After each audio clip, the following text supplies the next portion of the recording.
sky rested within me, and I'm living proof that a heart can swell to the size of a galaxy. I'm bruised from running down lights. I shake, but it's this ball of fire. Trembles in my own. 'Cause you're my star.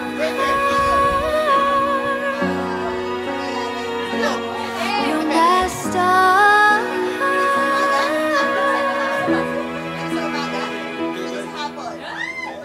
The sea of faces fade into the dark and light of a city, and I see nothing.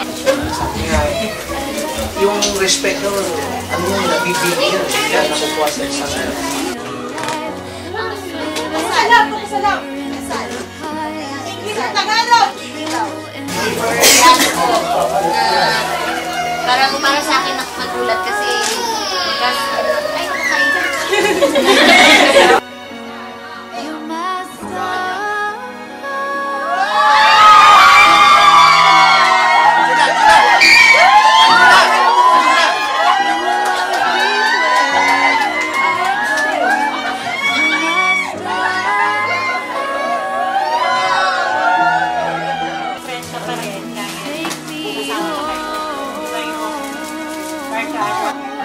Gusto ko iparating sa'yo.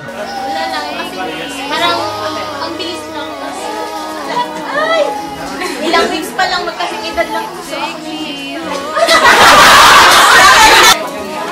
Kuya ka na namin dito. Tapos salamat kasi hindi lang si ate talaga ako. Kaming lahat. Bless sa magiging buhay niyong dalawa. And keep love each other. Keep loving each other. Prioritize nyo yung love nyo kay Lord and sa together sa inyong dalawa. Kasi doon kayo mag-grow as couple. Yun lang, basta Sa ano sila yung right age eh. Kahit pigilan ko ng si Batyan din, mapipigilan dahil nasa tamang edad sila. So, hindi ko control yun. Ito pala yung mga bagay na hindi mo na kayang kontrolin sa mga anak mo. Pero gusto niya pa rin magpasakot bilang magulang sa amin. Kasi sabi niya, kung okay lang po sa inyo, kasi kung hindi, syempre, parang ipopostpone niya, parang gano'n. Magbibigay galing sa desisyon namin kung hindi pa kami nanda. Pumasok kayo dyan, hindi yan paglagay sa tahimik, kung hindi sa paglagay sa gulitan. Dahil magkaibang tao kayo na magiging isa sa pamamagitan ng pagbabay ni Lord sa inyo. Kaya dapat talaga na dun sa gitna si Lord para siya mag-adhere. Siya yung magdidikit sa inyo dalawa para maging isa. So para dun sa mga LQ na yan ay hindi manubugan ng araw kung sabi sa Bible. Yung mga pag-aaway ng mag-asawa ayaw kaya lubugan ng araw. So kailangan bago pa sumigat ang araw solve yung problem.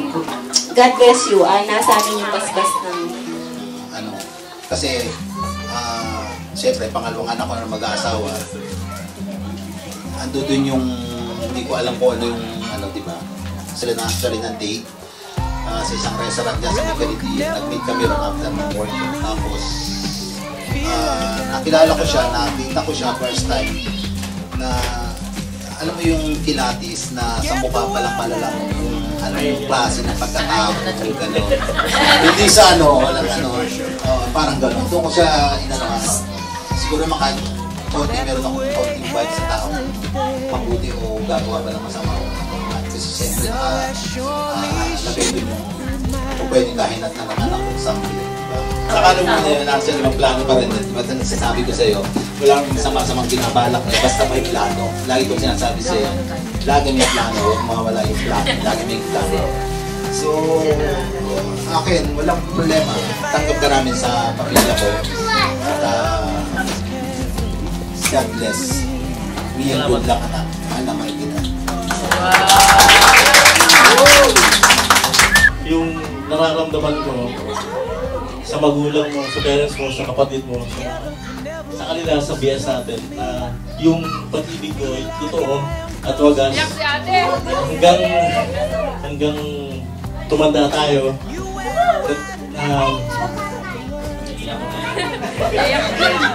First time to, nangyari sa akin. Ito na yung huli. At ikaw na yun. Sana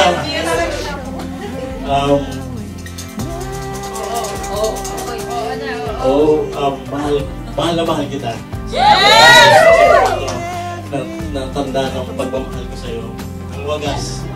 At hanggang katapusan. Ako'y sa'yo, ikay sa akin.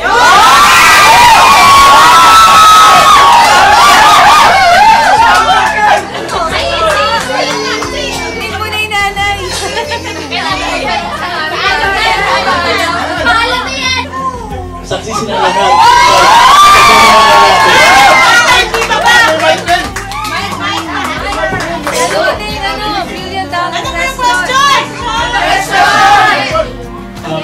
Sweetie, Angela, Bradway, will you marry me? Promise na. Huwag ka na pa, bebe!